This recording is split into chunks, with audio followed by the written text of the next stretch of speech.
السلام عليكم ورحمة الله.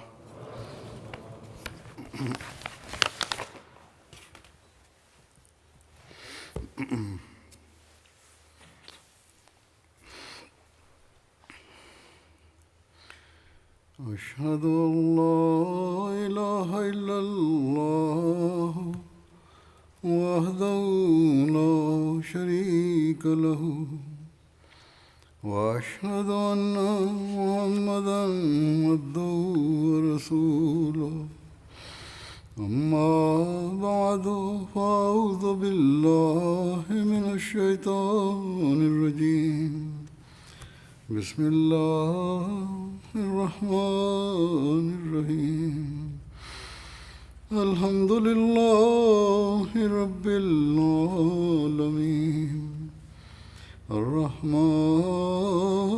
الرحيم مالك يوم الدين إياك نعبد وإياك نستعين اهدنا الصراط المستقيم صراط الذين أنعمت عليهم غير المغضوب عليهم ولا الضالين.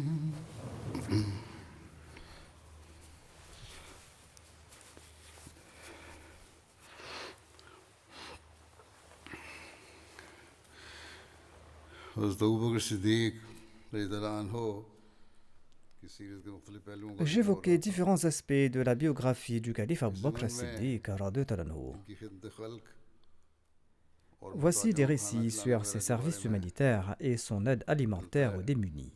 کہ اسلام قبول کرنے سے قبل بھی Même avant d'accepter l'islam, Abu Bakr as-Siddiq radhiyallahu anhu faisait partie des meilleurs des Qurayshites.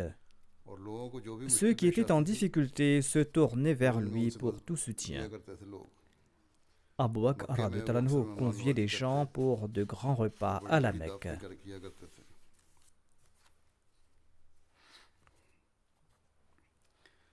دور جاہلیت میں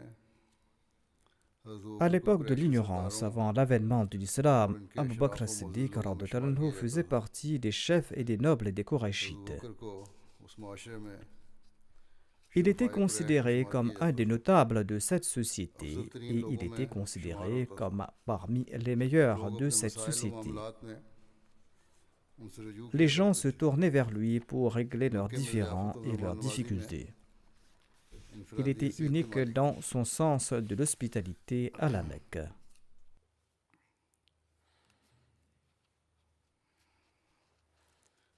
پھر لکھا ہے کہ حضرت ابوبکر غریبوں اور مسکینوں پر Selon les récits, Abu Bakr as-Siddiq radhiyallahu anhu était des plus bienveillants envers les pauvres et les indigents. اور انہیں محتاجوں میں تقسیم Durant l'hiver, il achetait des couvertures pour en distribuer parmi les démunis. کہ حضرت ابوبکر نے ایک سال Selon un récit, une année, Abu Bakr a acheté des couvertures de laine de la campagne لائی گئی تھی. et il les a distribuées parmi les veuves et les orphelins de la Mecque au cours de l'hiver.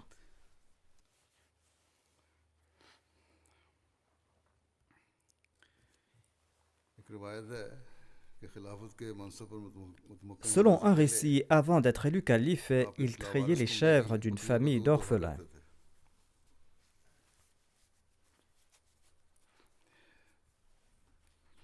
جب آپ خلیفہ بن گئے تو اس کنبے کی ایک بچی Quand il a été élu calife, une fille de cette famille lui a dit ceci: « À présent, vous n'allez plus traire notre chèvre. » سن کر حضرت ابوبکر نے فرمایا کیوں نہیں En entendant cela, Abu Bakr as-Siddiq a déclaré: « Pourquoi pas?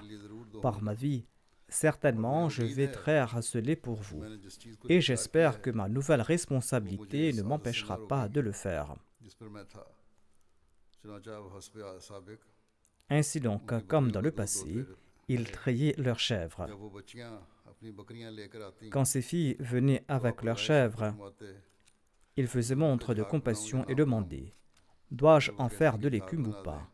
تو برتن کو ذرا دور Si elle lui demandait de le faire, il plaçait le récipient loin en trayant la chèvre pour en produire beaucoup d'écume. Et si elle lui demandait de ne pas en faire, il plaçait le récipient tout près des pieds de l'animal en trayant le lait afin qu'il n'y ait pas d'écume. Il leur a rendu ses services pendant 6 mois d'affilée après son élection comme calife. Ensuite, il a élu domicile à Médine. Il possédait en effet 2 maisons. À l'époque du saint prophète, paix soit sur lui, il habitait à l'extérieur de Médine. Le saint prophète, paix soit sur lui avait offert un terrain tout près de sa mosquée. Et Abu Bakr avait construit une maison dessus. Il avait aussi une autre maison à Médine. Ainsi donc, il avait 2 maisons à Médine. Mais durant le vécu du saint prophète Mohammed, paix soit sur lui, il passait plus de temps dans la maison située dans la banlieue de Médine. Après son élection comme calife, il s'est établi à Médine. Tant qu'il n'avait pas élu domicile à Médine, il assumait sa responsabilité à l'égard de ses filles et il trayait du lait pour elles. Omar radhiyallahu anhu s'occupait d'une vieille femme aveugle vivant dans la banlieue de Médine. Omar lui apportait de l'eau et il s'occupait de ses affaires.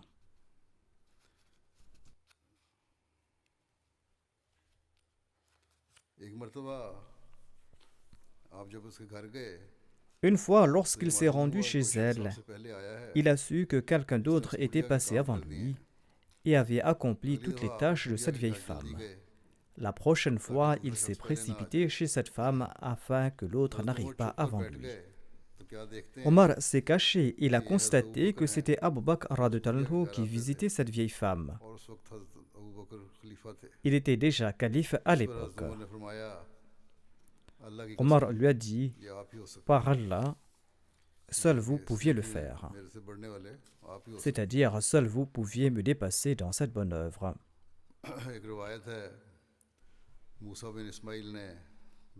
Voici un récit rapporté par Moussa bin Ismaël. Il a déclaré que le père de Mu'tabir a relaté ceci.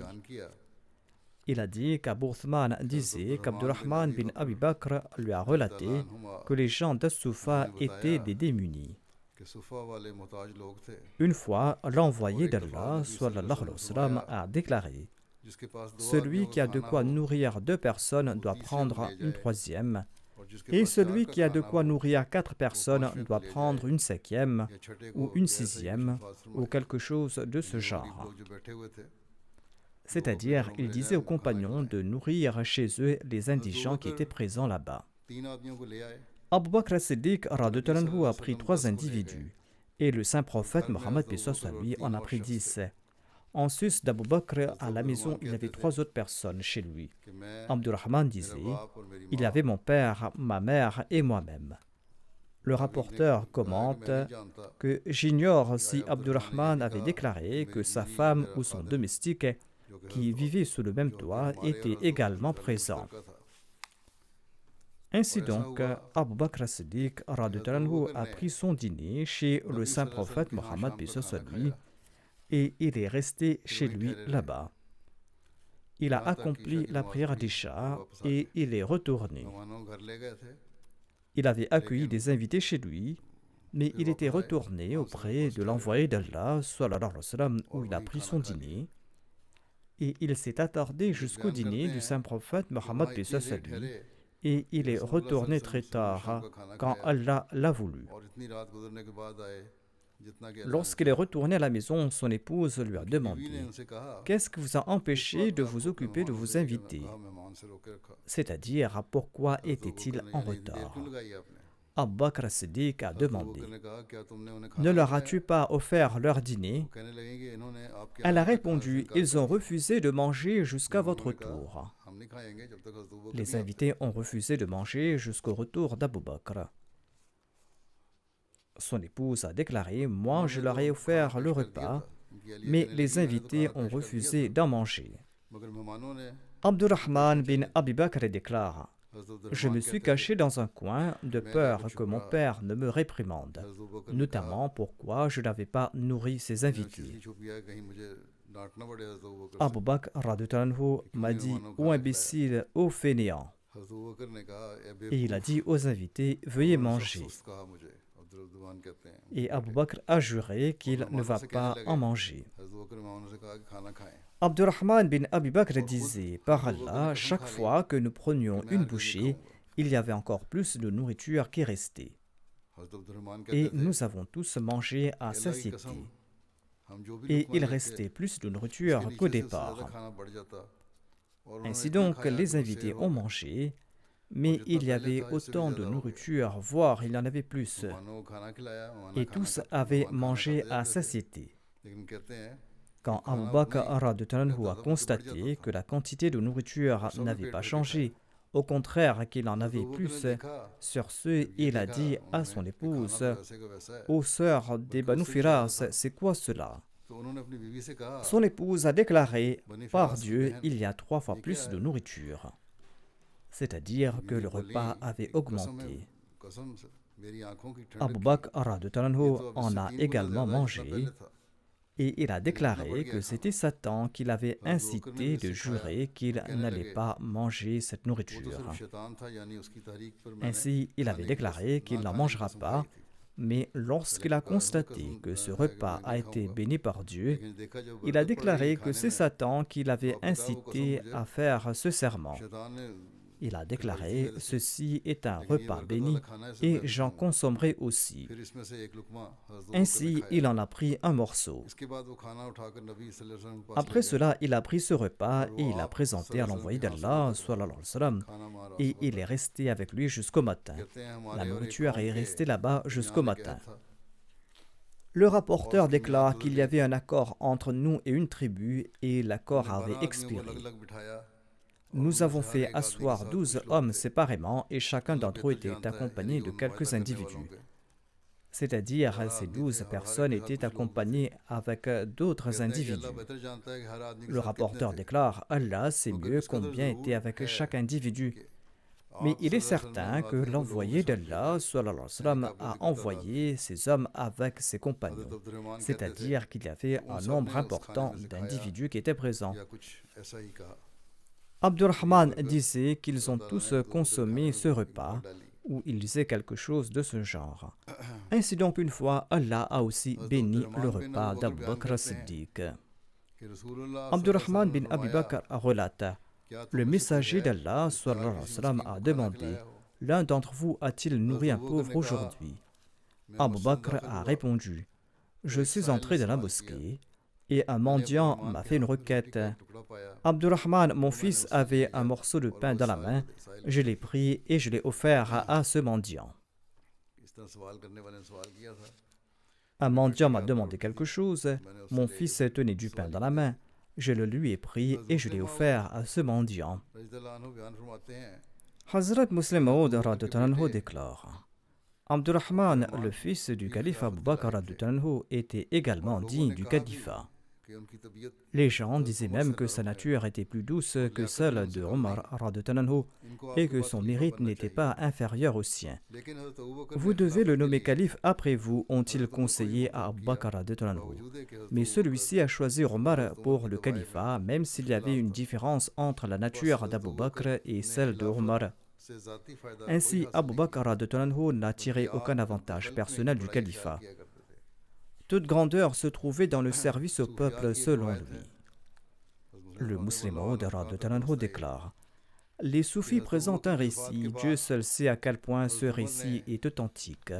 On raconte qu'après la mort d'Abu Bakr radhiyallahu anhu, Omar a demandé à son domestique, quelles étaient les bonnes œuvres qu'accomplissait ton maître afin que je puisse en faire de même. Parmi tant d'œuvres, le domestique a déclaré, chaque jour, Abu Bakr radhiyallahu anhu se rendait dans tel ou tel endroit avec du pain et un repas. Et il me laissait un endroit et il allait de l'avant. J'ignore pourquoi il partait là-bas. Omar radhiyallahu anhu a accompagné le domestique avec un repas du côté qu'il avait indiqué. Plus loin, il a trouvé un aveugle estropié qui n'avait ni main ni pied et qui se trouvait dans une grotte. Omar radhiyallahu anhu a mis un morceau de nourriture dans la bouche de cet infirme. Sur ce, l'infirme a pleuré et il a déclaré qu'Allah ait pitié d'Abu Bakr. Il était en effet un homme très bon. Omar a demandé « Comment sais-tu qu'Abu Bakr est décédé ?» L'infirme a répondu Je n'ai plus de dents, c'est pourquoi Abu Bakr a mâché un morceau et le placé dans ma bouche. Aujourd'hui, quand j'ai senti un morceau dur dans la bouche, j'ai pensé que ce n'était pas Abu Bakr qui me l'avait offert, mais quelqu'un d'autre. D'ailleurs, Abu Bakr ne ratait jamais aucune journée. Le fait qu'il ait raté des occasions pour me nourrir prouve en fait qu'il n'est plus présent en ce monde. Hazrat Muslim Maud déclare: qu'est-ce qu'Abu Bakr a-t-il obtenu du royaume terrestre? Il n'a rien gagné du califat ou de la royauté. A-t-il déclaré la propriété de l'État comme la sienne? Certainement pas. Les biens reçus par ses proches après son décès provenaient de ses avoirs personnels. Sa seule distinction était le service qu'il avait rendu. Le Messie premier l'Islam déclare: voici les deux parties de la charia. Il y a le droit d'Allah et le droit de ses créatures. Ce sont là les deux devoirs à respecter. Il y a le devoir envers Allah et le devoir envers autrui. Il déclare: regardez le saint prophète Mohammed, paix soit lui. Il a passé sa vie à servir autrui. Regardez l'état de Ali radhiyallahu anhu. Il avait tant rapiécé ses vêtements qu'il n'y avait plus de place dessus. Abu Bakr s'était imposé comme devoir de nourrir une vieille femme de halwa quotidiennement. Voyez à quel point il était régulier à cet égard. Lorsqu'il est décédé, cette vieille femme a déclaré: aujourd'hui, Abu Bakr est décédé. Ses voisins lui ont demandé s'il avait reçu une révélation à cet égard. Elle a répondu non. Il n'a pas apporté de halwa pour moi aujourd'hui, donc il est décédé. C'est-à-dire, il n'était pas possible que durant sa vie, il ne m'apporte pas de halwa. Voyez combien de services a-t-il rendu. Tout le monde doit servir autrui de cette manière. Il existe un récit sur l'indulgence du calife Abu Bakr radhiyallahu anhu. Il disait à cet égard: si j'attrape un voleur, mon plus grand désir serait que Dieu couvre son crime.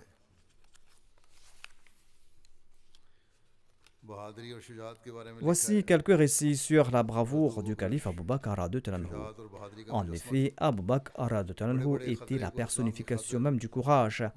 Il a pris de grands risques pour le bien de l'islam ou par amour pour le saint prophète Mohammed paix soit lui.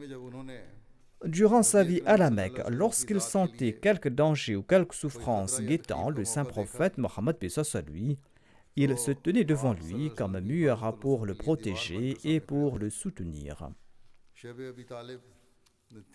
Le calife Abu Bakr a fait preuve de constance et de persévérance au cours du siège des musulmans dans la vallée d'Abi Talib, et ce durant 3 ans. Ensuite, lors de la migration, il a eu l'honneur d'accompagner l'envoyé d'Allah, sallallahu alayhi wa sallam, même si sa vie était en danger. Abu Bakr radhiyallahu anhu a non seulement participé à toutes les batailles, mais il a également assuré la protection du saint prophète Mohammed paix soit lui. C'est en raison de son bravoure qu'Ali radhiyallahu anhu avait une fois demandé aux musulmans: qui est le plus courageux d'entre nous? Les gens ont répondu: c'est vous, ô émir des croyants. Ali radhiyallahu anhu a répondu: en ce qui me concerne, moi j'ai tué tous mes opposants lors des duels. Mais le plus courageux est Abu Bakr radhiyallahu anhu. Écoutez, avant la bataille de Badr, nous avions érigé un dé pour le saint prophète Mohammed paix soit lui, et nous nous sommes demandé qui va assurer la sécurité du saint prophète paix soit lui de peur qu'un polythéiste ne l'attaque.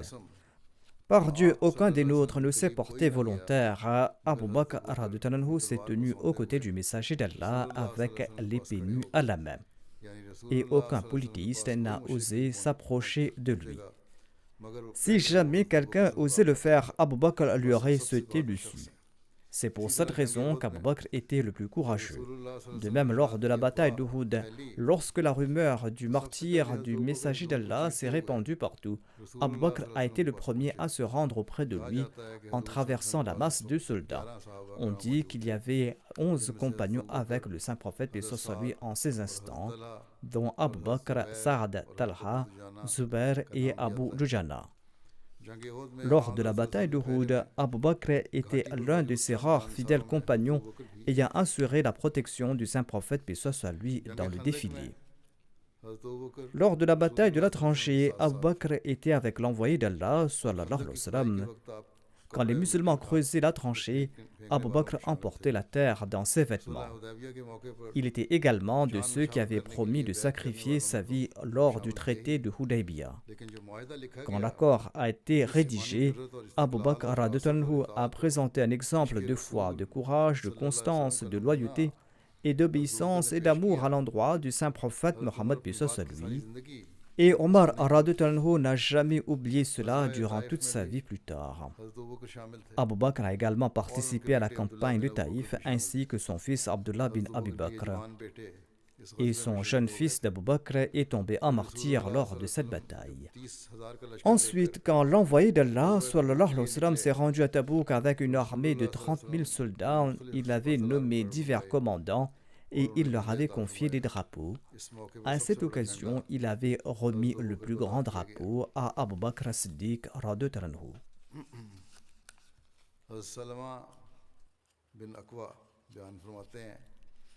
Salma bin Aqwa relate ceci. J'ai participé à cette campagne en compagnie de l'envoyé d'Allah sallallahu alayhi wa sallam et j'ai pu participer à 9 de ces expéditions qu'il avait envoyées et dans lesquelles il n'avait pas participé. Parfois, notre commandant était Abu Bakr radhiyallahu anhu et parfois c'était Usama bin Zayd qui était notre commandant. Après le décès de l'envoyé d'Allah, sallallahu alayhi wa sallam, l'ensemble de l'Arabie avait apostasié. Le courage démontré par Abu Bakr as-Siddiq radhiyallahu anhu en ces circonstances était unique. J'en ai déjà fait mention dans le passé en détail. Hazrat Muslim Maud radhiyallahu anhu relate: une fois, les mécréants ont mis un nœud coulant autour du cou du saint prophète Mohammed lui et ont commencé à le tirer fort. Abu Bakr a couru au secours du saint prophète lui lorsqu'il a appris cela et il a chassé ces mécréants en disant ceci: ô gens, ne craignez-vous pas Dieu? Frappez-vous une personne tout simplement parce qu'elle annonce qu'Allah est mon Seigneur et il ne vous demande aucun bien. Pourquoi donc le frappez-vous?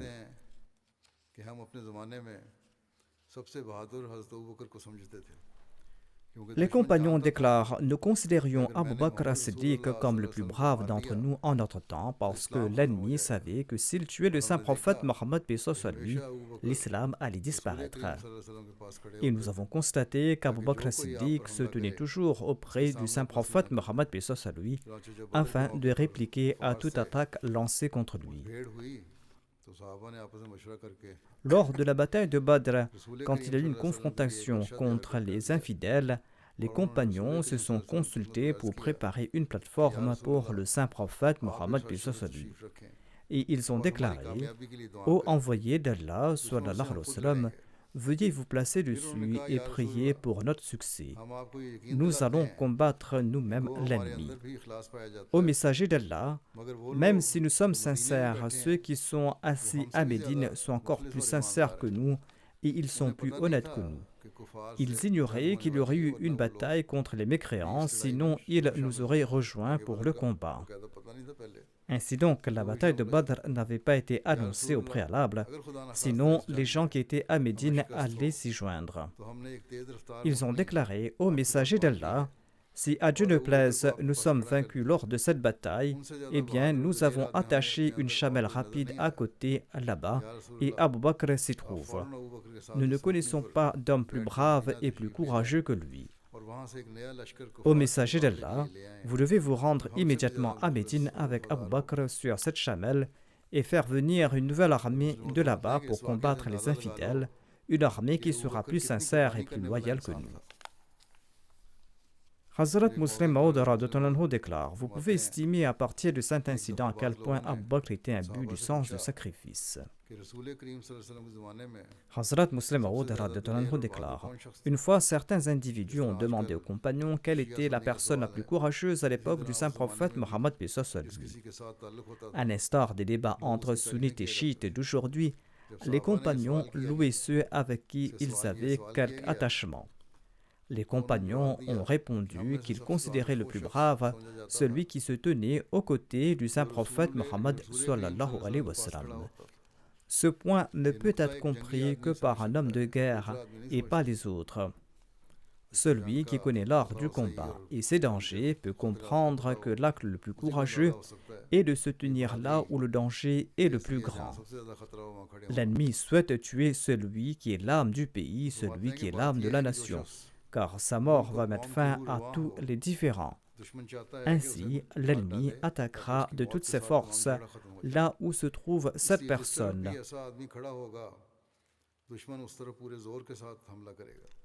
L'ennemi lance les attaques les plus violentes vers le centre.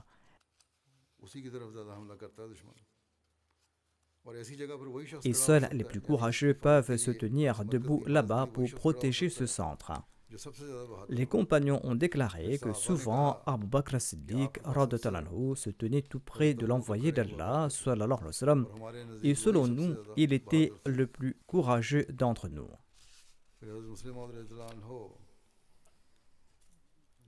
Le Muslim Maud a expliqué l'interprétation du deuxième verset de la sourate Bani Israël en ces termes. Il déclare « Il convient également de noter que la déclaration Asra bi Abdihi indique que le conducteur était quelqu'un d'autre et que le voyageur ne détenait aucune autorité. L'incident de la migration s'est également produit de la même manière. L'envoyé d'Allah est sorti la nuit et ce n'était pas de son plein gré. Il est parti quand il a été contraint de le faire, quand les infidèles avaient assiégé sa maison afin de le tuer. Ainsi, le prophète n'a pas entrepris ce voyage de son propre chef, c'est le décret de Dieu qui l'a contraint à le faire. En somme, c'est Allah qui l'avait conduit, c'est Allah qui l'avait fait sortir et c'est Allah qui l'avait poussé à migrer. Il était contraint de sortir en raison de la volonté divine. Le Muslim Maud déclare « Tout comme l'ange Gabriel était avec lui dans son rêve lors de son voyage à Jérusalem, Abu Bakr était avec lui durant sa migration. En somme, Abu Bakr lui était soumis de la même manière que Gabriel était soumis sous l'autorité de Dieu. Gabriel signifie le combattant de Dieu. De même, Abu Bakr était également un serviteur spécial d'Allah et il avait le statut d'un combattant intrépide pour la religion. Hazrat Muslim Maud déclare « En fait, quand on nourrit la foi en la parole de Dieu, le désespoir ne peut surgir dans le cœur humain. Si la foi en Allah est parfaite, l'on ne peut être victime de désespoir. Quel espoir était possible quand le prophète, paix soit sur lui, se trouvait dans la grotte de Thor? Le saint prophète, paix soit sur lui, a quitté sa maison dans l'obscurité de la nuit et il s'est caché dans la grotte de Thor, grotte dont l'ouverture était grande et tout être humain pouvait facilement regarder à l'intérieur et y pénétrer. Et un seul compagnon était avec lui, et tous deux étaient sans armes et sans soutien. Les hommes armés de la Mecque les ont poursuivis jusqu'à la grotte de Thor, et certains d'entre eux ont insisté pour se baisser et pour regarder à l'intérieur de la grotte afin d'attraper le saint prophète Mohammed lui et Abu Bakr s'ils étaient à l'intérieur. Voyant l'ennemi si près, Abu Bakr a pleuré et il a déclaré au messager d'Allah, l'ennemi est à notre tête. En ces instants, le saint prophète Mohammed lui a prononcé ces paroles avec une grande assurance. Il a déclaré La tahzan, inna Allah ma'ana. Pourquoi avoir peur, Abu Bakr? Dieu est avec nous. La situation était des plus périlleuses en ces instants-là. Le meurtre ou la capture du saint prophète Mohammed lui étaient les deux seules certitudes en ces instants-là. Mais malgré le fait que l'ennemi était fort et puissant, l'ennemi disposait d'armes et de soldats, le saint prophète Mohammed lui, quant à lui, était démuni dans la grotte et il n'avait qu'un seul compagnon. Il ne disposait ni d'armes pour le défendre, ni d'État pour le soutenir. Il ne disposait d'aucun groupe. Malgré la présence d'un grand nombre d'ennemis à ses côtés, il a déclaré, plein d'assurance, La tahzan inna Allah ma'ana. Pourquoi dis-tu que l'ennemi est puissant? L'ennemi est-il plus puissant que Dieu? Pourquoi paniquer quand Dieu est avec nous? En fait, Abu Bakr radhiyallahu anhu n'avait pas peur pour sa personne, mais il avait peur pour l'envoyé d'Allah sallallahu alayhi wa sallam. Hazrat Muslim Maud radhiyallahu anhu déclare: certains chiites présentent cet incident et ils disent qu'Abu Bakr était sans foi, qu'Allah nous en préserve. Ils disent qu'Abu Bakr avait peur d'offrir sa vie en ces instants-là. Or, les recueils d'histoire affirment clairement que lorsque le messager d'Allah, paix soit lui, a déclaré « La tahzan inna Allah ma'ana », Abu Bakr a répondu « Ô messager d'Allah, je ne crains pas pour ma vie. Si je suis tué, un seul homme sera tué. Je crains pour vous, car si vous êtes blessé, la vérité disparaîtra de ce monde. » Hazrat Muslim Maud déclare: ceci n'est pas propre qu'aux prophètes. Il existe également des gens qui, à leur époque, ont accompli des œuvres impossibles aux autres. Prenez le cas d'Abu Bakr as-Siddiq. Personne n'aurait pu dire à son propos qu'il sera un jour à la tête de sa nation. On croyait généralement qu'Abu Bakr as-Siddiq était de nature faible et qu'il était enclin à la conciliation et qu'il était doux et bienveillant. Regardez par exemple les batailles à l'époque du saint prophète Mohammed paix soit lui. L'envoyé d'Allah sallallahu alayhi wa sallam n'avait pas nommé Abu Bakr le commandant de l'armée lors des batailles majeures. Il avait envoyé à la tête de certaines petites expéditions militaires, certes, mais il nommait d'autres comme commandant lors des grandes batailles. De même, le saint prophète Mohammed paix soit lui ne le nommait pas responsable pour d'autres tâches. Il ne lui a pas confié la tâche de l'enseignement du Saint-Coran ou le travail d'arbitrage. Mais l'envoyé d'Allah sallallahu alayhi wa sallam savait très bien qu'au moment opportun, Abu Bakr accomplira des œuvres impossibles aux autres.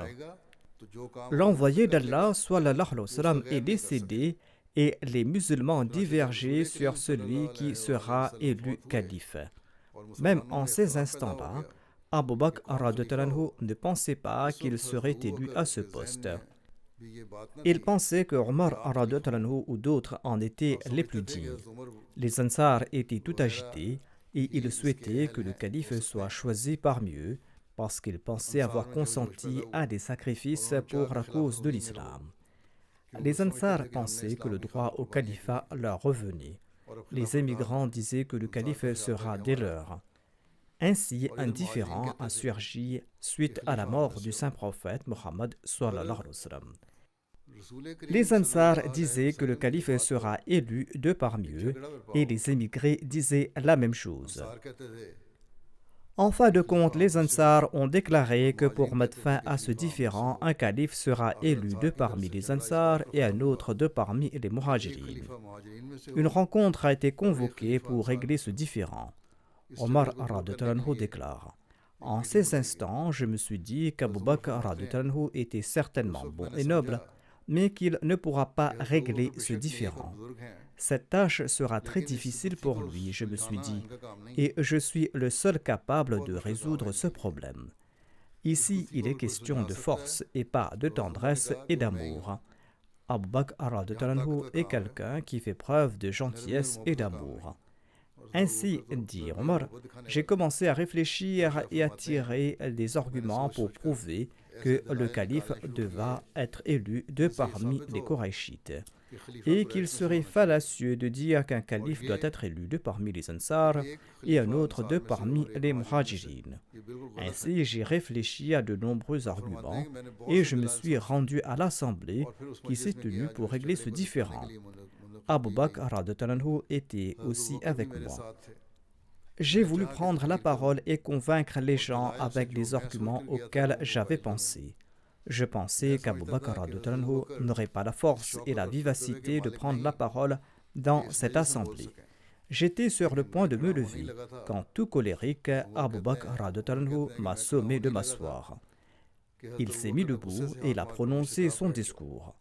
Omar déclare: Par Dieu, Abu Bakr a présenté tous les arguments auxquels j'avais pensé.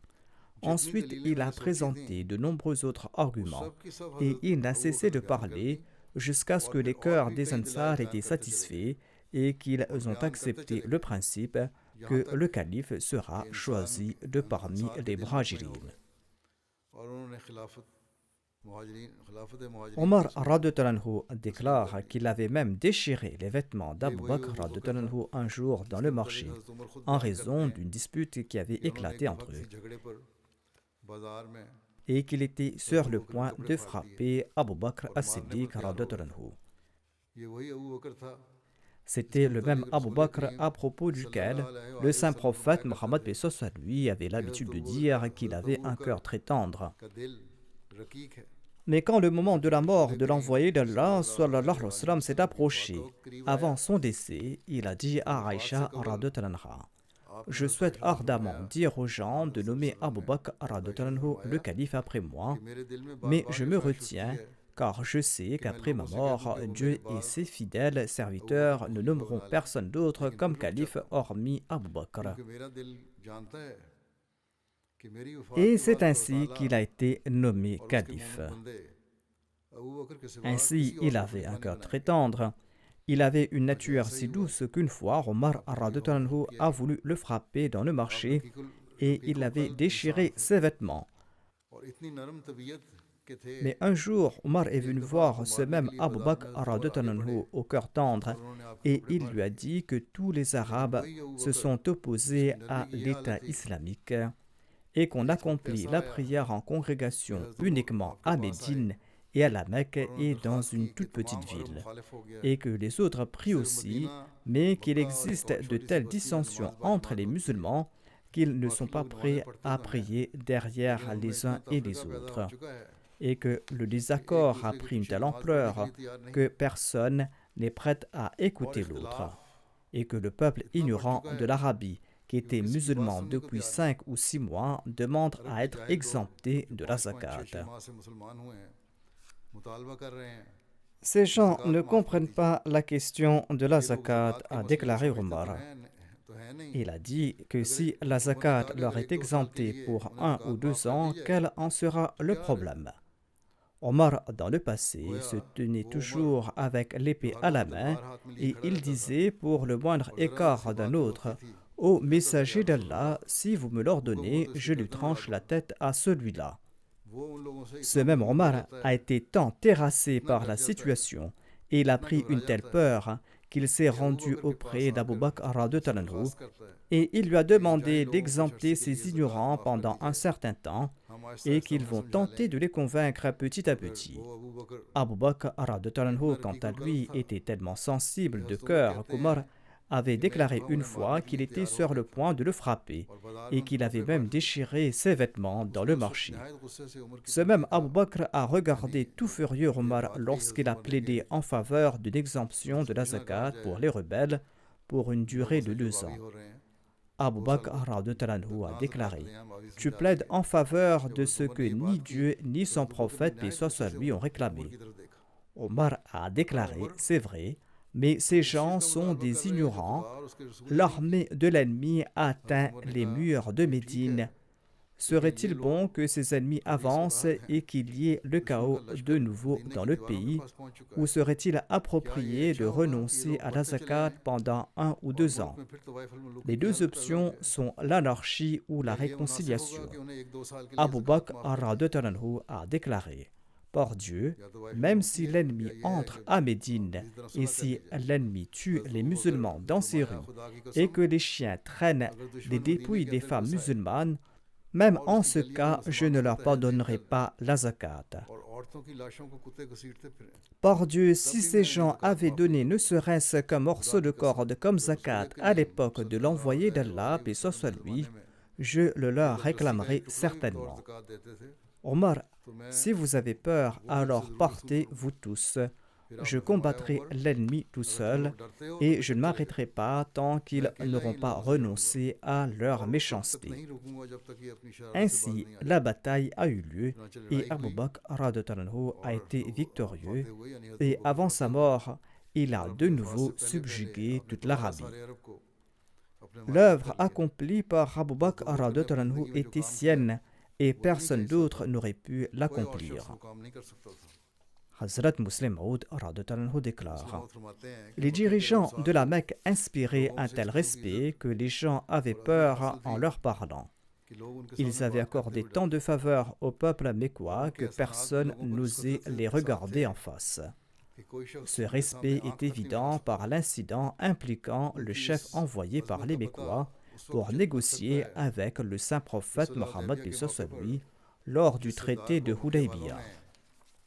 Lors des pourparlers, ce chef mécois a touché la barbe bénie du saint prophète Mohammed.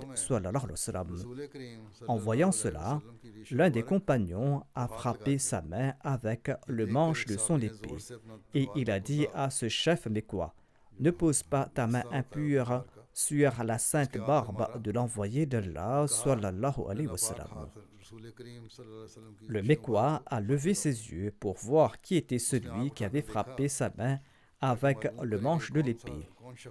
Les compagnons étaient vêtus de leur armure. Seuls leurs yeux et leurs anneaux étaient visibles. Le chef Mécois a regardé attentivement cette personne et ensuite il a déclaré: es-tu un tel? L'autre a répondu oui. Le Mécois a dit: te souviens-tu quand j'ai sorti ta famille de tel et tel problème à telle et telle occasion et que je t'ai accordé telle ou telle faveur à telle ou telle occasion? Oses-tu t'adresser à moi ainsi?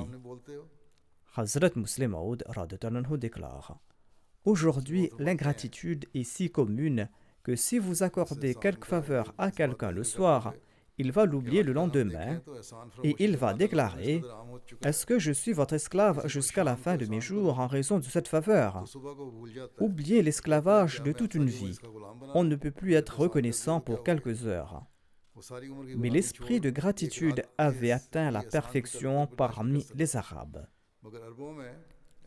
La situation était très délicate. Mais quand ce chef mécois a évoqué ses faveurs, les yeux de ce compagnon sont tombés au sol et il s'est retiré tout honteux. Ainsi, les gens étaient à ce point reconnaissants à l'époque. Ensuite, ce chef a de nouveau parlé au saint prophète Mohammed et il a déclaré: je suis le père des Arabes, je vous supplie de respecter votre peuple. Ceux qui sont avec vous vont s'enfuir face aux troubles, et c'est votre peuple qui vous aidera. Voilà ce qu'il a dit au saint prophète, paix soit lui. Pourquoi donc humiliez-vous votre peuple? Je suis le père des Arabes. Il répétait maintes et maintes fois au saint prophète Mohammed, paix soit lui: je suis le père des Arabes, écoutez-moi, et repartez sans effectuer la Umrah, tout comme je le demande. Afin d'accentuer ses propos et de persuader l'envoyé d'Allah, paix soit lui, il a de nouveau touché sa barbe bénie. Il avait touché sa barbe bénie en guise de supplique et en toute humilité, afin de pouvoir convaincre l'envoyé d'Allah, sallallahu alayhi wa sallam. Mais comme il y avait un aspect de mépris dans cette action de sa part, les compagnons n'ont pas pu l'endurer, et dès qu'il a touché la barbe du saint prophète Mohammed, paix soit lui, quelqu'un a frappé durement sa main et a déclaré: ne touche pas de ta main impure la barbe bénie de l'envoyé d'Allah sallallahu alayhi wa sallam. Le chef mécois a de nouveau levé ses yeux et il a regardé intensément pour voir qui était celui qui l'avait retenu. L'ayant finalement reconnu, le chef mécois a baissé ses yeux. Quand le représentant des mécréants a reconnu qu'il s'agissait d'Abu Bakr radhiyallahu anhu, il a baissé ses yeux et il a déclaré: Abu Bakr, je ne t'ai jamais accordé aucune faveur. Ainsi, c'était une nation imbue d'une grande gratitude. Et à l'exception d'Abu Bakr, tous les Ansar et tous les émigrants présents là-bas étaient les obligés de ce chef mécois. Personne d'autre, hormis Abu Bakr n'avait eu le courage de le retenir. Abu Bakr était le seul à qui cet homme n'avait accordé aucune faveur. Hazrat Muslim Maud déclare: la zakat est une obligation et celui qui n'en offre pas est exclu de l'islam. Après le décès de l'envoyé d'Allah, paix soit lui, à l'époque d'Abu Bakr, certains ont refusé de payer la zakat en citant le verset suivant: خذ من أموالهم صدقة تطهرهم وتزكيهم بها وصل عليهم. Ils disent qu'ici Allah a ordonné au saint prophète, paix soit sur lui, de prendre la zakat. Étant donné que le saint prophète n'est plus là, qui d'autre peut réclamer la zakat? Les ignorants n'ont pas compris que le représentant du saint prophète, paix soit sur lui, allait prendre la zakat. Mais par ignorance, ils ont déclaré que nous n'allons pas payer la zakat. Les uns ont refusé de payer la zakat et des émeutes ont éclaté là-bas. Presque toute l'Arabie a apostasié et de nombreux prétendants à la prophétie se sont annoncés. On aurait dit que l'islam était sur le point d'être détruit. À un moment aussi critique, les compagnons ont dit à Abu Bakr: soyez bienveillant à l'égard de ceux qui ont refusé de payer la zakat. Omar, qu'on disait très courageux, a déclaré quant à lui: peu importe à quel point je suis dur, je ne le suis pas plus qu'Abu Bakr, car j'ai également proposé d'être indulgent à l'égard des rebelles. Il faudra en premier soumettre les infidèles, ensuite on va réformer ceux qui refusent de payer la zakat.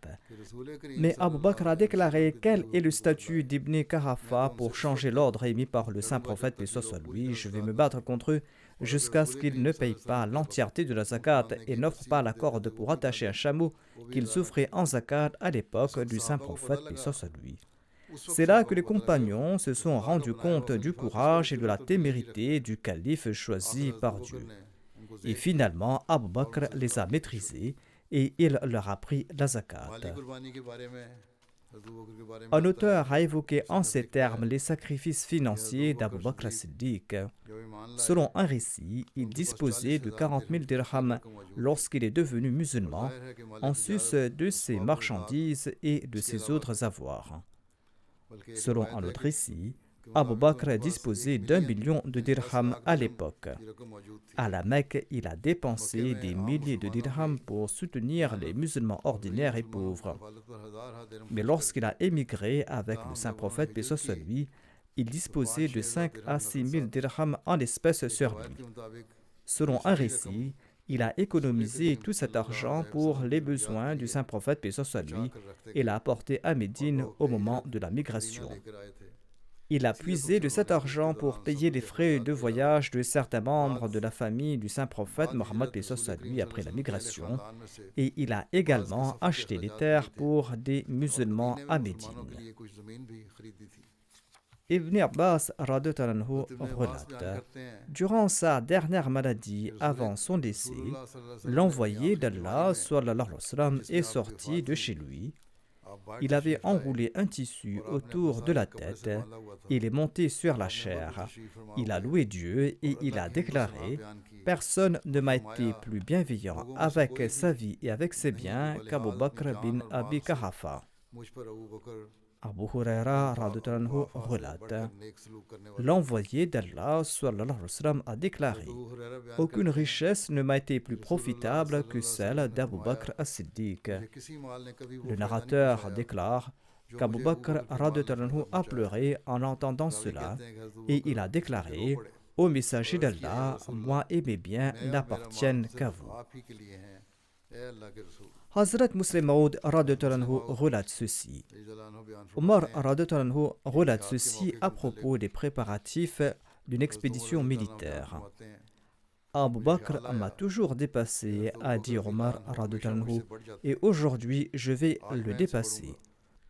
Je suis rentré chez moi et j'ai pris la moitié de ma fortune et je l'ai présentée au saint prophète Mohammed, paix soit sur lui. C'était une période de grande épreuve pour l'islam. Mais Abu Bakr, quant à lui, a porté toute sa fortune et l'a offerte au saint prophète, paix soit sur lui. Selon un récit, Abu Bakr avait tout apporté, voire ses couvertures et ses lits. En tout cas, il a tout présenté au saint prophète, paix soit sur lui. L'envoyé d'Allah, paix soit sur lui, lui a demandé: qu'est-ce que tu as laissé à la maison? Il a répondu: Allah et son messager. Omar a déclaré: j'étais très embarrassé d'entendre cela. Et j'ai pensé qu'aujourd'hui je voulais surpasser Abu Bakr, mais il m'a devancé aujourd'hui encore. Hazrat Muslim Maud déclare: si Abu Bakr a apporté toute sa richesse, on peut se demander ce qu'il avait laissé pour les membres de sa famille. Il ne faut pas oublier que cela signifiait toutes ces économies de la maison. Il était un commerçant et il n'avait pas apporté ses avoirs qui étaient en usage dans son commerce et il n'avait pas non plus vendu sa maison. Il a apporté que des biens ménagers. Hazrat Muslim Maud déclare: cet incident démontre deux qualités d'Abu Bakr. La première était qu'il avait dépassé les autres dans ses sacrifices. Deuxièmement, malgré le fait qu'il avait apporté tous ses biens, il est arrivé en premier et ceux qui avaient offert un peu étaient inquiets de savoir combien garder à la maison et combien apporter. Mais malgré cela, nulle part on ne trouve mention qu'Abu Bakr s'est plaint concernant les autres. Il a tout apporté, mais il n'a pas objecté quant au fait qu'il avait tout apporté et pas les autres. En consentant à des sacrifices, Abu Bakr se disait qu'il était redevable envers Dieu et qu'il n'a accordé aucune faveur à Dieu, voire c'est une faveur qu'il m'a accordé la possibilité de consentir à ces sacrifices. Le Muslim Maud explique dans ce contexte que ceux qui consentent à des sacrifices doivent regarder leur personne. Il ne faut pas être comme ces hypocrites qui ne cotisent pas, et même s'ils offrent un peu, ils critiquent les autres en disant « un tel a donné moins, un tel a offert tant ».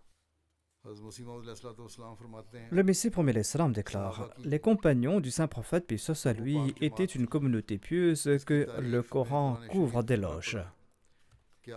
Êtes-vous comme eux? demande-t-il. Dieu déclare que ceux qui vont accompagner le Messie promis se tiendront côte à côte avec les compagnons de l'envoyé d'Allah, paix soit sur lui. Ces compagnons avaient sacrifié leur richesse et leur patrie dans la voie de la vérité. Ils ont tout abandonné. La plupart d'entre vous ont entendu l'histoire concernant Abu Bakr. Quand les musulmans ont reçu l'ordre de sacrifier leur richesse dans la voie de Dieu, Abu Bakr a apporté tous ses biens. Quand l'envoyé d'Allah lui a demandé ce qu'il avait laissé chez lui, il a déclaré « J'y ai laissé Dieu et son messager ». Abu Bakr était un chef de la Mecque qui menait une vie ascétique et qui portait les vêtements les plus simples. Ainsi, ses compagnons peuvent être considérés comme des martyrs dans la voie de Dieu. Pour eux, il a été décrété que le paradis était à l'ombre des épées. Le Messie premier d'Islam déclare: regardez l'état des compagnons. Lorsqu'ils ont été confrontés à des moments difficiles, ils ont tout sacrifié dans la voie d'Allah. Abu Bakr a été le premier à revêtir l'habit de la pauvreté, c'est-à-dire qu'il avait offert tout ce qu'il possédait et qu'il ne portait qu'une couverture. Mais comment Allah l'a-t-il récompensé pour cette action? C'est lui qui a été élu le tout premier calife de l'islam. Ainsi, seule pareille richesse sera utile pour mériter le vrai mérite, la bonté et le plaisir spirituel. En bref, le véritable mérite est d'accomplir ses œuvres pieuses en premier. Ainsi, pour être béni avec le vrai mérite, la bonté et le plaisir spirituel, la seule richesse utile est celle dépensée dans la voie de Dieu. Inch'Allah, je présenterai le reste des récits plus tard.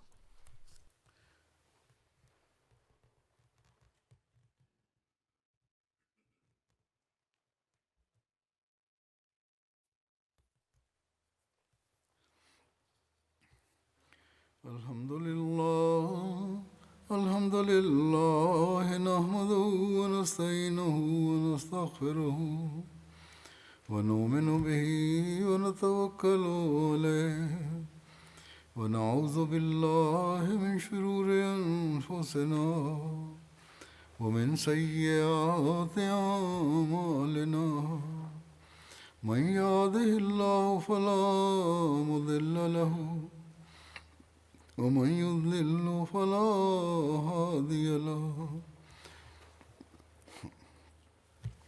ونشهد أن لا إله إلا الله ونشهد أن محمدا عبده ورسوله عباد الله رحمكم الله إن الله يأمر بالعدل والإحسان وإيتاء ذي القربى وينهى عن الفحشاء والمنكر والبغي يعظكم لعلكم تذكرون اذكروا الله يذكركم وادعوه يستجب لكم ولذكر الله أكبر.